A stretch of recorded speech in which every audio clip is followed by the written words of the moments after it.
On a beaucoup reproché à Jean-Luc Mélenchon de ne pas avoir appelé à voter pour Emmanuel Macron.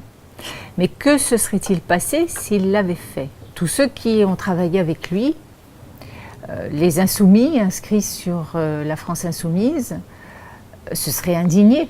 Ils auraient dit mais c'est n'importe quoi.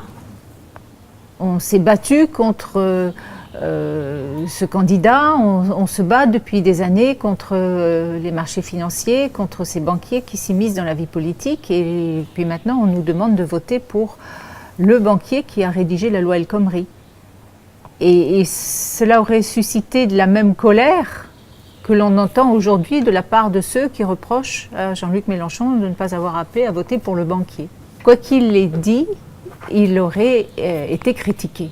Moi, je voudrais appeler les personnes qui sont perplexes à aller consulter le site de la France Insoumise. On pouvait y voir qu'il y avait soit le choix s'abstenir, soit voter blanc, soit voter Emmanuel Macron. Cela n'a aucun sens de reprocher à Jean-Luc Mélenchon de ne pas lutter contre le Front National, alors que c'est lui-même qui a gagné le droit d'attribuer le qualificatif de fasciste à Marine Le Pen et au Front National.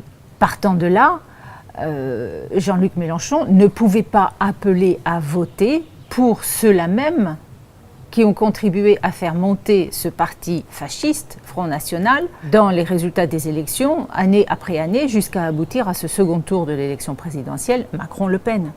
Je ne voterai pas Front National, je combats le Front National, et je dis à tous ceux qui m'écoutent, ne faites pas la terrible erreur de mettre un bulletin de vote pour le Front National, car vous pousseriez le pays à un embrasement général dont personne ne voit le bout, parce qu'il nous mettrait du jour au lendemain dans une espèce de guerre où chacun irait chercher dans les berceaux qui est français et qui ne l'est pas, quelle est la religion de l'un, de l'autre, etc. Donc, La France Insoumise est un mouvement. La France Insoumise n'est pas un parti. C'est un mouvement qui fédère des personnes d'horizons différents et qui se réunissent autour d'un seul objectif, c'est le programme de l'avenir en commun. Le seul et unique candidat pour lequel les insoumis se battent, c'est le programme. Partant de là, Jean-Luc Mélenchon n'a aucune légitimité à demander aux insoumis de voter pour tel ou tel candidat.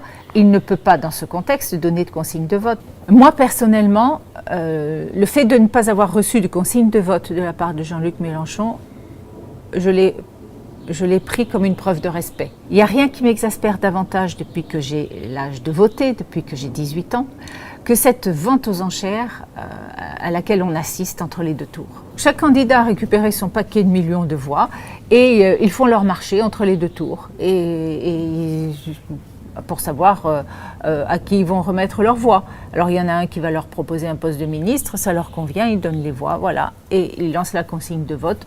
Votez pour lui. Mais c'est insupportable. Moi, je me sens bondir à ce moment-là, mais c'est mon vote qui est dans le paquet, c'est moi qui décide à qui je vais donner ma voix, et c'est moi qui décide quel est le nom du candidat que je vais mettre dans l'urne au deuxième tour. Ils ont oublié ce que c'est que le suffrage universel. Le suffrage universel, c'est que chaque électrice et chaque électeur, en son âme et conscience, choisit le nom et le bulletin qu'il va mettre dans l'urne au second tour. Personne ne doit me dire pour qui je dois voter.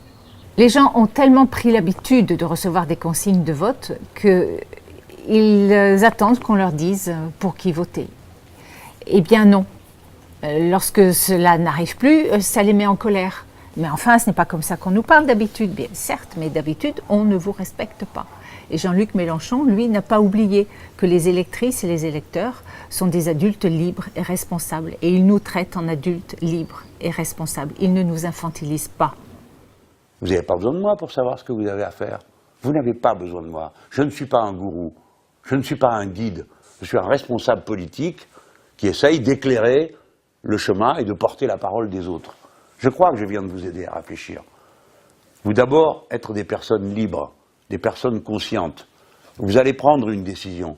Je ne vous connais pas tous, mais je vous connais assez pour savoir ce que vous ne ferez jamais.